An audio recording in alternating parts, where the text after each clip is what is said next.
You're listening to DNA ID, brought to you by AbJack Entertainment. Be sure to check out some of the other great true crime podcasts from this network, including The Murder in My Family, Missing Persons, Scene of the Crime, Zodiac Speaking, Beyond Bizarre True Crime, Citizen Detective, and Campus Killings.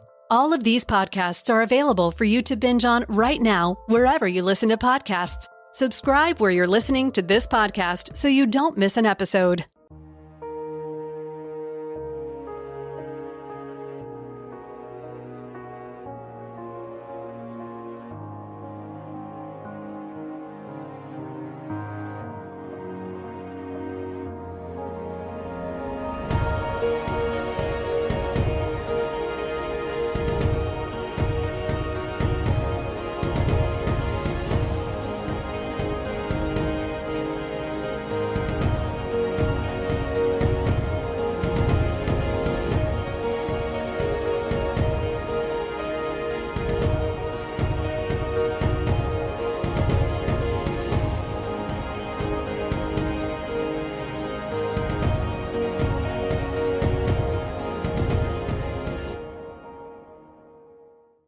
On Sunday, December 2nd, 1990, Randy and Linda Growler went for a walk after church. As they strolled their unpaved country lane, Oscar Talley Road, they collected any trash they found. That's how Randy caught a glimpse of something among the weeds growing up around an old wooden structure. It was a human skull. This was in Anderson, Missouri, about 3 miles north of Pineville, in the southwestern part of McDonald County. Oscar Talley Road is a 2-mile dirt drive through rural farmlands, less than a mile from what at the time was Highway 71, but is now Interstate 49. Despite this proximity to the highway, Oscar Talley Road is an off-the-beaten path, narrow, windy, remote, connecting nowhere to even more nowhere. The skull lay 20 feet off the roadway, almost obscured by the very tall weeds encroaching on an abandoned wooden farmhouse. But once you saw it, it stood out, white and shiny amidst the overgrown weeds. And it wasn't just a skull. More bones lay right nearby. A rib cage lay near the porch of the farmhouse, and a pelvis and legs with jeans and tennis shoes on them near the skull. The Growlers were taken aback. But it wasn't just the skeleton that was shocking. It was the massive snarl of bindings still holding the arms and one leg, and cable around the skull and neck bones. McDonald County authorities, the sheriff's office and the coroner, responded to the scene and collected the scattered skeletal remains of a young woman. An autopsy on Jane Doe, for there was no identification, was unable to identify her. She wore a stone-washed Levi's denim jacket, a white T-shirt, Lee jeans with rolled cuffs, white socks, and white fitness brand high-top tennis shoes size 7.5. No underwear or bra was located. As I mentioned, the skeleton was in pieces. This was believed to have happened post-mortem, with animal activity causing the disarticulation and separation of various segments. A few bones, part of a hand, were missing. But certain parts were still tied up and held together by the bindings. Jane Doe's arms were bound behind her back and tied to one foot. Her left leg was free of the bindings, leading investigators to suspect that that was to facilitate sexual assault. They couldn't prove that. There was no way to tell from the skeletal remains whether sexual assault had occurred. Jane Doe was so decomposed that minimal tissue remained, and her time of death was suspected to have been at least 2 months earlier. The pathologist was equally unable to determine the exact cause of death. There was no evidence on the bones of blunt force trauma, no stabs, wounds, or nicks. Strangulation could not be ruled out, but the autopsy report listed both the cause of death and the manner of death as undetermined. But clearly, Jane Doe had not gotten into the hog-tied position by herself. Because of the way she was bound, homicide was kind of assumed, and the suspected means was strangulation. Let's talk about the bindings. I'm going to post a photo of the massive snarl of bindings that were found over top of Jane Doe's clothing. She was restrained with 8 different types of bindings: nylon and braided ropes, coaxial and telephone cables, paracord and clothesline, baling twine. The whole mess was tied up by a shoelace to pull her foot up and restrict her movement. There was more. Jane Doe had a white Canon brand towel that had clearly been wrapped over her head, face, and neck, and bound up with the coaxial cable. This fact contributed to the strangulation theory. Finally, a linen napkin, the kind you use at a restaurant, was in her pocket. It was a very, very odd case.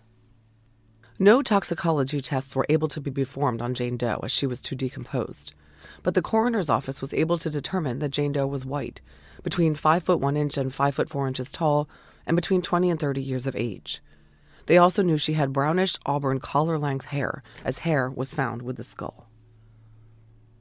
Jane Doe also had very extensive and expensive dental work that was not considered customary for the rural county of McDonald in the 1980s. She had fillings in 7 teeth. She had had braces and overbite corrections. Some teeth had been removed to make room for other teeth. Detective Lori Howard later said, quote, "Somebody spent thousands of dollars on this girl's dental work." All the work on Jane Doe's teeth and the fact that there were no missing persons reports meeting Jane Doe's description led investigators to conclude that she was likely from a wider region, the 4-state area. The coroner felt that Jane Doe would easily be identified by such unique dental records, so her body was eventually shipped off to the University of Missouri in Columbia for dental impressions and analysis by a forensic dentist, Dr. Harrison. A single sandy-colored blonde hair was found on the collar of the jean jacket that Jane Doe was wearing. It wasn't believed to belong to her, who she had darker hair. The hair was collected into evidence. The McDonald County Sheriff's Office, the Coroner's Office, and the Missouri State Highway Patrol, as well as the University of Missouri, conducted the initial investigation to try to identify Jane Doe and her killer. There were a few early witnesses. Several teens who had been attending a Halloween party on the night of October 31st at a house near Oscar Talley Road had heard a loud truck engine and a woman scream. 1 or 2 even saw the lights of a loud old pickup heading up the hill toward the abandoned farmhouse, heard a scream, and later saw the truck come back down. The police presumed that perhaps Jane Doe had been brought to the area in the truck and possibly killed at the location where she was found. There was another witness, too. On November 3rd, a boy who was just 10 years old and living in the area on a short-term basis told his parents that a dead body was lying in the weeds near the old farmhouse. The parents wrote this off as a Halloween prank. Then, once Jane Doe was found a month later and the story hit the news, the parents made a report to the McDonald County Sheriff's Office saying, "Our son told us about a body. We didn't believe him." Unfortunately, the early investigators did not manage to gather personal information about the boy or his parents, who were possibly migrant workers and soon moved out of the area. But these witnesses and the clues the investigators had weren't enough. The Canon towel was pretty generic. The linen napkin was unremarkable. The loud truck, no one had any idea who owned it. The farmhouse was abandoned, and anyone could have killed Jane Doe there. And most importantly of all, no one had any idea who she was. The case went cold. Linda Groller went on to become a McDonald County Sheriff's deputy. Detective Lori Howard first heard of the story of Oscar Talley Road Jane Doe from then Deputy Linda Groller in 2008. Linda and her husband had found the skull and bones way back in 1990, and the case was almost like folklore at this point. Detective Howard requested permission to look into it and worked it in her free time, often at night. Rhonda Wise was the corrections officer, now a deputy marshal, who would stop in and soon became equally enthralled with the case, which hadn't been worked at all since it went cold in the early 1990s. Reviewing the case file, Detective Howard took note of the photos of the bindings. She noted that the paracord was the only item that was remotely unique or out of place in the rural farming community. It was military-grade MIL-C 5040H Type 2, which was newly manufactured and being exclusively sold to military installations in 1990. That lead was a dead end, but based on the sheer number and mass of the bindings, Detective Howard formed a theory that Jane Doe had been bound and held captive. It seemed her captor might have added more bindings over the hours or days to ensure she didn't escape. Eventually, he killed her and dumped her on remote Oscar Talley Road, which indicated that he was likely a local. The only problem? The actual human remains were missing. Jane Doe was not in the McDonald County Sheriff's Office property room, and no one knew where she was. Detective Howard went on a mission to find Jane Doe. She called, she drove, she flew, following the trail documented in paperwork and reports. None of it panned out. Not only did Jane Doe not have a name, she was missing. It was as if she had never existed. In 2009, Detective Howard was able to locate Jane Doe's clothing in evidence bags at the McDonald County Coroner's Office. The items had never been returned to the Sheriff's Office evidence room. Opening the bags to verify that the OG evidence was intact, she found something that had not been documented, a single piece of fingernail. The fingernail had come from Jane Doe's body and had never been tested. Detective Howard sent the fingernail to the University of North Texas Center for Human Identification for mitochondrial DNA testing, to give them some genetic data should potential family members come to light. Mitochondrial DNA was obtained and entered into the database at UNT for comparison purposes against potential family members. This from the Kansas City Star. Quote, after her cold case investigation made the newspapers, Detective Lori Howard received an offer of help from a forensic artist in Canada. Here was this cop who sounded like she was desperate, said Victoria Lywood, a forensic artist associated with the anthropology department at John Abbott College in Sainte-Anne-de-Bellevue, Quebec. The interesting part to me was there were no skeletal remains, she said. Detective Howard sent old photos of Jane Doe's remains to Ms. Lywood. Without the actual skull, Ms. Lywood needed as many details as she could get, so they tried to track down x-rays of Jane Doe's teeth. Determined to find the actual remains of Jane Doe, Detective Howard was able to put together that her remains had been sent by the original investigators to Columbia, Missouri, to the State University for analysis and forensic dental impressions. She had never been returned. Not only that, she had been sent elsewhere. The bones had been sent on to an anthropologist at the University of Arkansas in Fayetteville. This from the Kansas City Star, quote, the woman's remains, which initially were sent to the Columbia to be analyzed, had then been sent to the University of Arkansas in Fayetteville, and there they stayed for years, end quote. But the anthropologist had long since forgotten about the bones and couldn't recall where they'd been sent after his department was finished with them. Finally, another anthropologist told the detective it was believed that the University of Arkansas had sent the remains to Boone County authorities. Detective Howard called the Boone County Medical Examiner's office multiple times a month over a 3-year period. Every time she was told, no, we don't know anything about this. We don't have any remains. Finally, 3 years into her investigation, Detective Howard received a call from the chief forensic investigator at the Boone County Medical Examiner's office, Dory Burke. She finally had good news. They had found Jane Doe. Detective Howard said she was told, okay, come get her. Detective Howard learned that parts of Jane Doe's skeleton had been used as teaching tools in the classroom, but her skull had not and was sitting fully intact in a box. Detective Howard told the Kansas City Star, quote, I had found her and was taking her home. I was thrilled. So now Detective Howard had Jane Doe's skull to work with. This would make the forensic reconstruction images being prepared by Victoria Lywood a lot more accurate.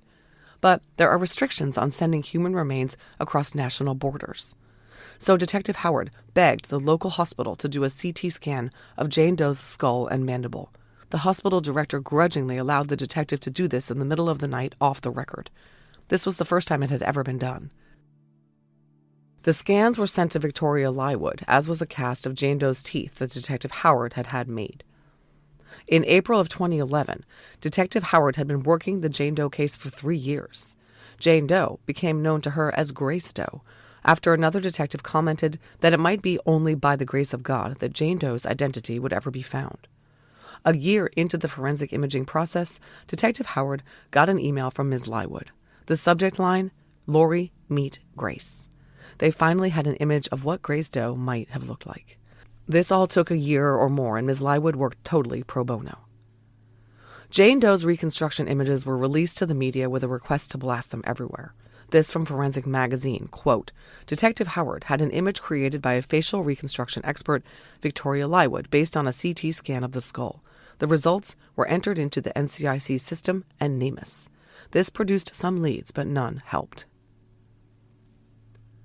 All that work produced the first human-looking image they had of Grace Doe, but did not lead to an identification for her.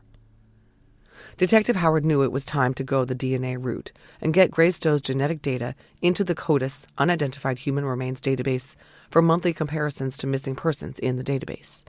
She again worked with the University of North Texas Center for Human Identification, which directed her on how personally to extract Grace Doe's molars from her mandible and send them in along with Grace Doe's femurs for analysis. In 2011, the University of North Texas was able to extract nuclear DNA from some of Grace Doe's teeth, but only enough to obtain 5 loci. CODIS required 8 at the time. Detective Howard sent 4 additional molars to the lab. Finally, sufficient DNA was extracted, and Grace Doe's DNA was entered into CODIS in 2012. That didn't help either. Over the ensuing years, tips called in about the possible identity of Grace Doe were followed up on by comparing dental records and using DNA testing. All these missing women were ruled out as being Grace Doe by exclusion after exclusion. Detective Howard and Marshal Rhonda Wise pounded the pavement for years and years. Grace Doe remained McDonald County's only unidentified body. Detective Howard's working theory was that Grace Doe could not be identified because she wasn't from the area, but whoever killed her was. Detective Howard commented about the Oscar Talley Road location where Grace Doe was found. Quote, "It's not a road you would want to get stuck on. It's bumpy and windy. They had to know the area and that the farmhouse was abandoned. I don't believe they stumbled upon the area. No one travels the roads between Pineville and Lanagan that isn't local for the most part." In 2020, Othram Labs in Texas reached out to then McDonald County Sheriff Michael Hall and inquired about helping on Grace Doe's case. The case was featured in NamUs and on the county's cold case media, and Hall was eager to accept the offer of assistance. The $5,000 cost was borne by Othram's crowdsourced fundraising through DNA Solves, including a large donation from the anthropology department at the University of Southeast Missouri. A McDonald County Sheriff's Office press release stated that it, quote, has partnered with Othram to use advanced DNA testing and forensic genealogy to establish an identification of or to find the closest living relatives to the decedent, end quote. Sheriff Hall sent Grace Doe's femur to Othram. Uploading Grace Doe's DNA, Othram found matches in the database equivalent to third cousins. They used the matches they located to focus on 2 possible family trees that had relatives in the area.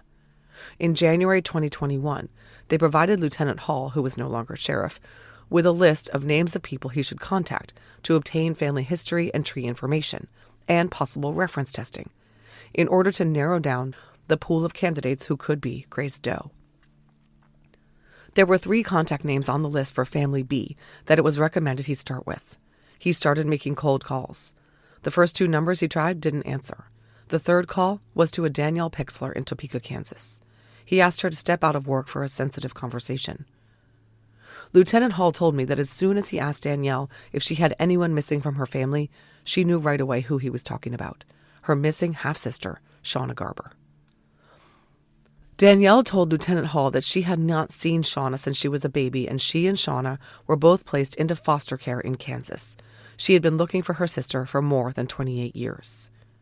Danielle agreed to contribute a DNA sample. The Topeka, Kansas Police Department took her sample and sent it to Lieutenant Hall, who forwarded it to Othram for testing.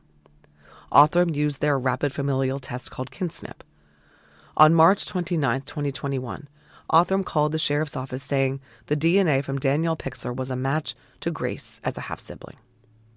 Danielle had only one missing half-sibling. Her name was Shawna Garber. Grace Doe was Shawna Garber. Shawna Beth Garber was born on March 1, 1968 in Iola, Kansas, to mom Joelle Martha Utes, who was married to Robert Garber in 1960. According to her older siblings, Shawna was born in a car.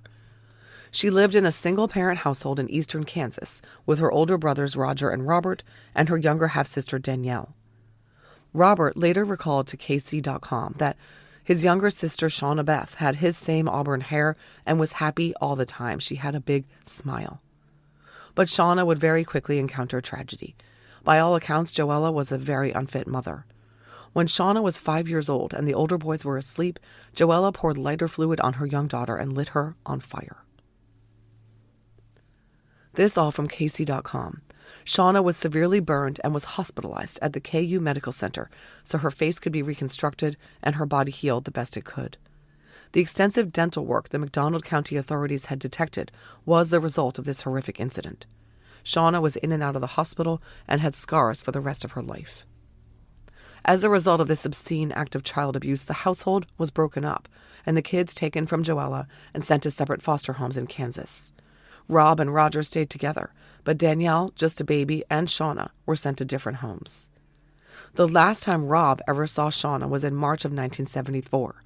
The two had birthdays 2 days apart, and child services caseworkers gathered them for a party. They had only been in foster care for a few months. The last time Rob saw Shawna was in court when the judge officially severed Joella's parental rights. More from Casey.com, quote, "When he was 10, Rob was adopted by a family who gave him a nice life in southwestern Kansas. The whole family took me in like I was born to them," he said. He never stopped thinking of his sister. "I hoped she had found something like that," he said. Well, she hadn't. Joella continued to track down her children and try to take them back, even threatening the foster families with violence. After Shawna recovered from her surgeries and burn treatments, she was adopted by a family and renamed Shawna Robin Harvey, her legal name. But that adoption failed, as the little girl proved to have issues rooted in the trauma she had suffered. At 6 years old, she was re-entered in foster care, and she bounced around from foster home to foster home until she aged out of the system in the mid-1980s at age 18. Danielle, Shawna's half-sister who was just 3 months old when all the kids were dispersed to separate foster care arrangements, didn't even know about Shawna until she was about 20. She was able to locate and reunite with Rob, but no one knew where Shawna was. From Casey.com, quote, "Danielle and her biological half-brother, Rob Ringwald, of Buckland, Kansas, have searched 3 decades for their sister.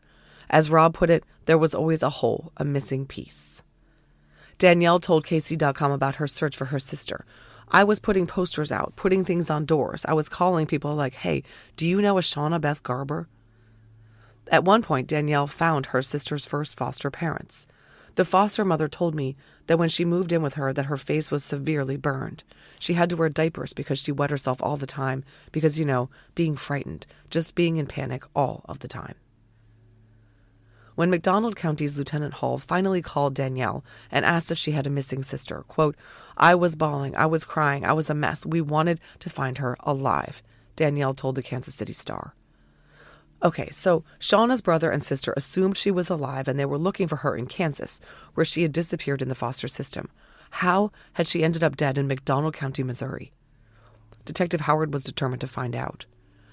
She obtained a subpoena for the foster records maintained by the Kansas Department of Children and Family Services and learned that Shawna had been shuttled around to at least 4 foster families in Dodge City, Kansas City, Missouri, and finally Garnett, Kansas.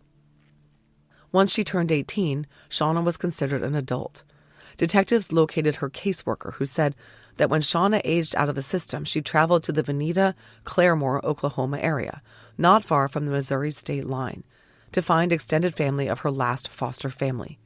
She was believed to have been living in a halfway house, likely unable to find accepting family or a stable environment. Shawna was last known to be alive at age 22. We know around the time she went missing, she lived between Joplin and Coffeyville, Kansas, Lieutenant Michael Hall told 4State's homepage. But they were unable to locate anyone who actually remembered Shawna from school, the neighborhood, or workplace. Detective Howard did learn that Shawna had had a boyfriend, but the relationship details are unknown. This boyfriend supposedly reported her missing in Joplin, but any such report is lost or missing. So it appeared that no one was looking for Shawna, when in fact, Rob and Danielle were. They were just looking in the wrong place. So what brought Shawna into McDonald County? This was the million-dollar question, as the investigators believed that her killer was a local. If they could figure out what she was doing there, perhaps they could figure out who killed her. Finally, they found it, the missing link. This from a Forensic Magazine article co-authored by Detective Howard. Quote, "Shawna's brother, Rob, knew of relatives in the area where Shawna was killed who had worked at Hudson Foods, a chicken processing plant in Knoll, Missouri. This was 7 miles from the dump site on Oscar Talley Road. A social worker had told Rob that Shawna had gone to northeast Oklahoma, and the detectives learned that a work program van transported workers from the Claremore, Oklahoma area to Hudson Foods." End quote.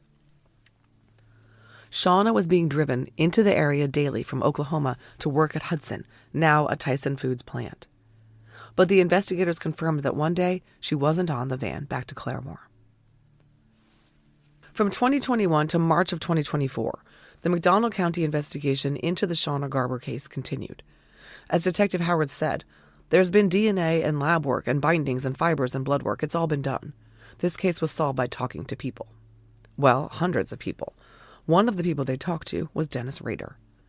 Rader seemed like a good suspect. The infamous bind, torture, kill murderer was known for his intricate bindings, and he was operating in the area in 1990. Per Forensic Magazine, quote, "The circumstantial case against Rader involves several items. During 1990, Rader had worked for the census, and he'd traveled in Oklahoma and Missouri. Oscar Talley Road is an hour from the area where he'd played on his grandparents' farm as a boy. As an adult, he went camping and fishing in the area. He had a lengthy project list that showed he had targeted women outside Wichita. He liked to scout for abandoned farms, so he might have known about the one on Oscar Talley Road." Rader had bound his victims with some of the same types of rope used on Shawna, and he'd served in the Air Force, so he knew about military-grade paracord. In 2023, Detectives Howard and Wise visited Rader to ask him about the case. They offered him immunity from prosecution if he helped close the case. He denied any involvement. They noted that Rader grew visibly excited when discussing his own murders, but showed tepid interest in Shawna Garber. He thought the person who'd bound and murdered her had been sloppy. All that from Forensic Magazine. In fact, Detective Howard said that Rader had considered this the work of someone crazy and frantic, in contrast to himself, who was meticulous in his work. Rader didn't do it, but he did like the attention he got when Detective Howard spoke with him for 5 hours. The interview with Rader got Detective Howard thinking about what he said, about the person who tied Shawna up being sloppy and disorganized. She knew of one longtime suspect who fit that description to a T. It was time to follow up on the letter. Quote, from the Kansas City Star, in 2004, 4 years before she was even told about the 1990s cold case, the sheriff back then put a letter the department had received on her desk. It starts with, "I want to tell you about something Taffey Reeves did," Howard recalled of the letter that gave details of what happened to a young woman. And it was absolutely the details of what happened to Shawna. The letter was signed by someone who was not a suspect, but who was able to relate in detail the gruesome death of a young woman, giving specifics about who, where, when, and how. Detective Howard had known about this letter for years, keeping it on her desk. Once she picked up the Jane Doe case, she followed up, going to see the person who wrote the letter. She wouldn't talk. Detective Howard tried again and again to connect the man named in the letter, Taffey Reeves, with the Shawna Garber case. All she ever got from anyone was, "I'm too scared to talk, but he did it." Detective Howard had personally arrested Reeves on other charges, and he would never give her anything either. Everyone was too afraid of the suspect to go on record about him, and without that, there wasn't much Detective Howard could do to prove that Reeves was indeed responsible for the decades-old murder. But eventually, there was a development that made everyone very happy.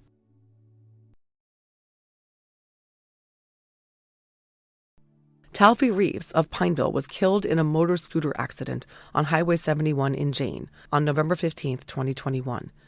It was 8:30 a.m. when he tried to make a U-turn on the roadway. I don't know if he didn't see the oncoming car or what. 58-year-old Reeves was pronounced dead at the scene. I was told that Reeves, a lifelong meth user, was high at the time. Because of the letter naming him and the fact that the details cited in the letter matched Shawna's case, Reeves had been a suspect in the case for years. But everyone was so afraid of him, he was a very bad dude, that no one would talk to the police. The problem you'd run up against in years past, Howard said, is that nobody really wanted to go on the record when he was alive. They weren't comfortable saying what he did. They would give us information, but never enough to go forward with a prosecution. That all changed once Taffey Reeves died. Behind the scenes, people were willing to talk. "I can tell you Taffey Reeves was a suspect in this case for years," Detective Howard said. "I just couldn't get anyone to talk to me on the record as an affidavit. I couldn't corroborate their stories until years later. I had nobody who had the missing piece until he died. And that's how we are here today. We are 100% certain we got the guy." Detective Howard was able to locate 6 witnesses who had information, who were now willing to talk and go on record with sworn statements. These witnesses were unrelated and gave independent, verifiable statements that Taffey Reeves was responsible for Shawna's murder. The statements of these witnesses were corroborated by the statements of the other witnesses, as well as the circumstances of Shawna's murder and the crime scene. One of the witnesses was an eyewitness to the actual murder. She knew Taffey Reeves and had witnessed what happened back on Halloween 1990 as someone connected to and legitimately present at a location very near the crime scene.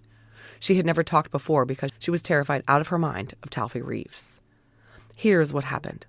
It's believed that Taffey Reeves and another male person of interest picked Shawna up as she was walking between the Tanglewood and Ginger Blue areas of Missouri State Highway 59.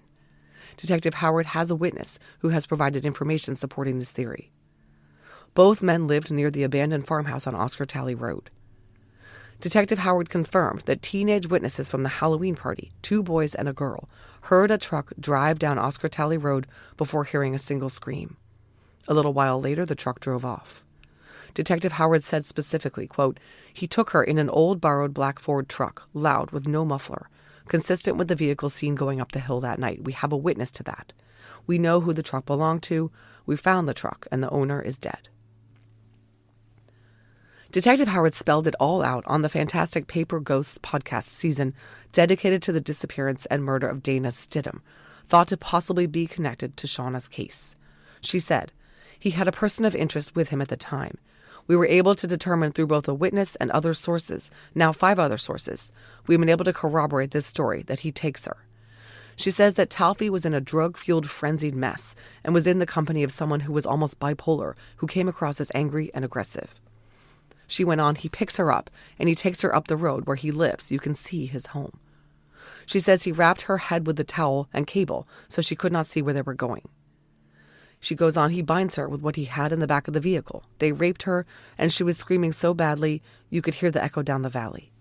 But they started to get nervous, so he overdoses her. This is a pretty standard practice among the drug world to give the witness a hot shot." Then the female witness says she believes he props her up on a spigot or something. And then Taffey Reeves and the person of interest leave. Then they go and talk to someone else, and they're talking about everything that they just did to her, and they're laughing, and they think it's funny, and they're reliving every moment. Now remember, this just happened. The next morning, my witness goes up the hill, and sure enough, she sees everything she thought she would see. Shawna was dead. So the eyewitness saw the whole thing, and within hours, the second witness saw Shawna's body all tied up, lying right where Taffey Reeves said it was. Just as the teenagers had heard, Shawna had screamed. Long-held suspicions that Shawna had been raped had proved accurate. And the reason the original medical examiner was unable to settle on a cause of death was because Shawna had been overdosed, and her remains were not amenable to a successful tox screen. As if this all wasn't enough, there was more circumstantial evidence connecting Reeves to Shawna. Taffey Reeves worked at Hudson Foods, the same plant where Shawna was believed to have worked. Did she know him? Well, 1,500 people worked there, so it's statistically unlikely. But I find it just as unlikely that it was a coincidence. And if they knew each other, they were only 5 years apart in age, she might have accepted a ride from the nice blonde coworker. The other connection was the Ginger Blue. At the time, this was a local resort hotel that had fallen into decline. The owner was trying to sell it, and it was used for a time to house workers at Hudson Foods. Well, the white cannon towel and the linen napkin found with Shawna's body were both the same kind used at the Ginger Blue. And the hotel had just installed cable TVs, using coaxial cables consistent with the kind wrapped around Shawna's skull and neck. Taffey Reeves would have passed this place every day on his way to and from Tyson. Detective Howard suspects that Shawna, who was 22 at the time, was picked up and taken to the Ginger Blue. There she was bound and perhaps kept alive for some time, with the bindings being added to over time. Then, on Halloween night, the men used a coax cable from a TV to fasten the towel around her head, probably to prevent her from seeing where they were taking her. She was placed in the old borrowed pickup truck and taken to the abandoned farmhouse on Oscar Talley Road, where the witness could see all that happened. One thing she witnessed was the victim's hair being cut. Cut hair was found with Shawna's body, and that was not public information. Shawna was very significantly decomposed when she was found just 5 weeks after the night she was killed. It had been a very warm November that year, and her body had been outside exposed to animals, insects, moisture. If someone had followed up on a little 10-year-old boy's report of a dead body a month earlier, it's likely that Shawna's case would have been solved much more quickly. So who was this vile individual, Taffey Wayne Reeves? Reeves was a local. He grew up in McDonald County and attended McDonald County High School. He was well known to law enforcement and feared by the community as a menace. He had an extensive criminal history dating back to the early 80s with a plethora of charges, the most serious being first-degree assault, possession of controlled substances, eluding law enforcement, trafficking in drugs. He also had drug-related ties to Oklahoma and Arkansas. He was a dangerous criminal who ran with other dangerous criminals. 2 of his own children had been shot to death. This was why no witnesses wanted to talk to the police as long as Taffey Reeves was walking this earth. Detective Howard says she kept tabs on Reeves for a long time. She said, "I went to his house and said to him, 'Before you die, I want to be your last phone call because I want to know what happened to her,' speaking of Shawna. He just laughed and smiled. After that, he was killed. Reeves' death leaves a lot of unanswered questions.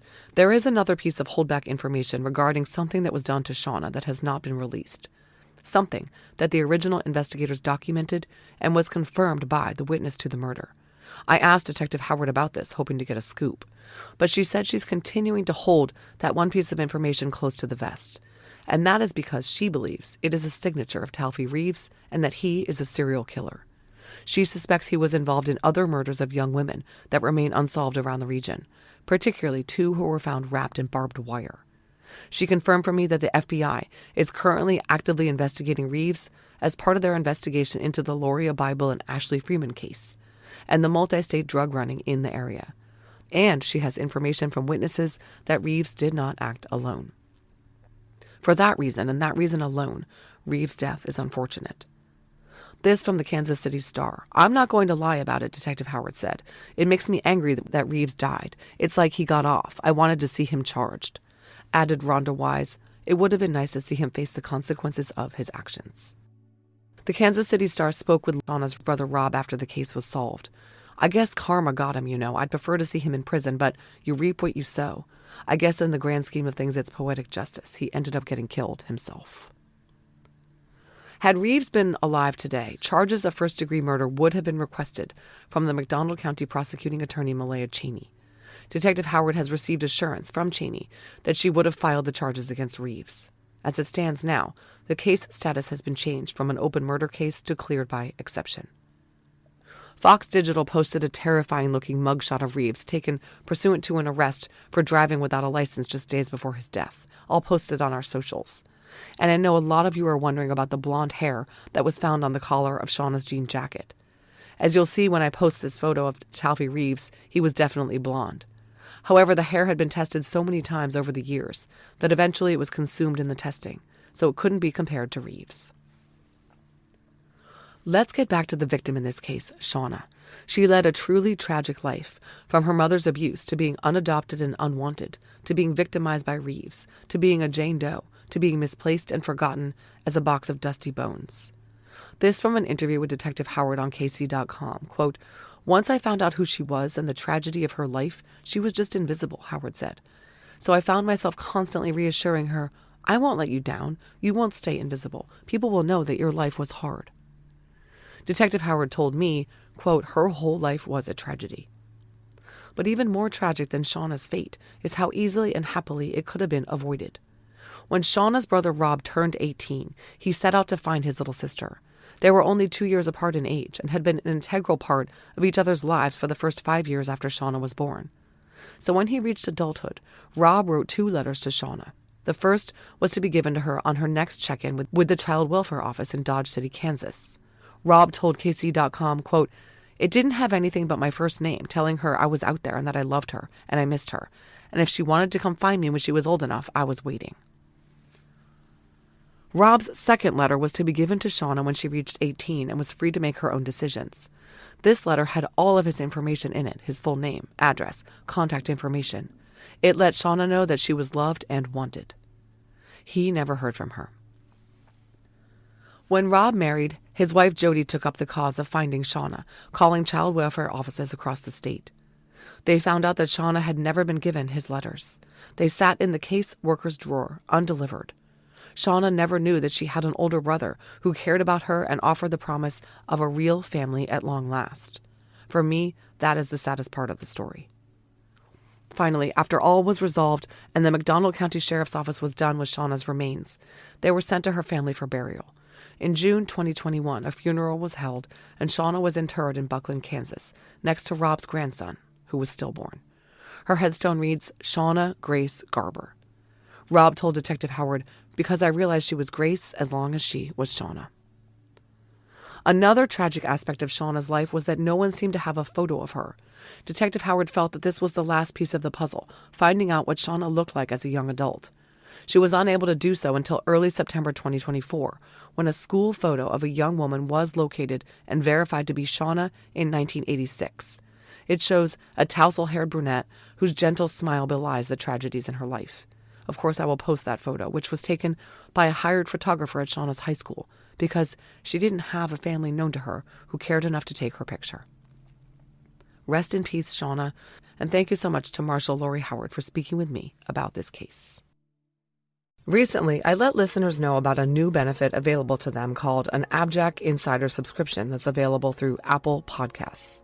An AbJack Insider subscription will give listeners ad-free access to every bit of DNA ID content published, both past episodes and future episodes. It will also give you benefits like early access and bonus content.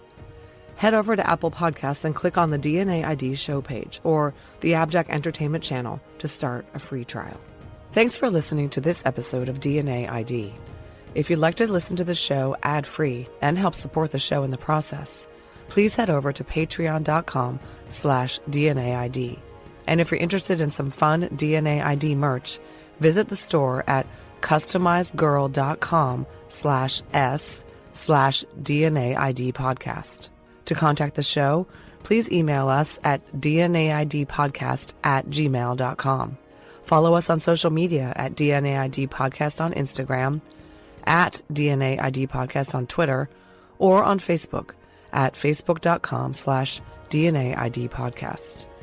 Finally, if you want to visit our website, go to DNAIDpodcast.com.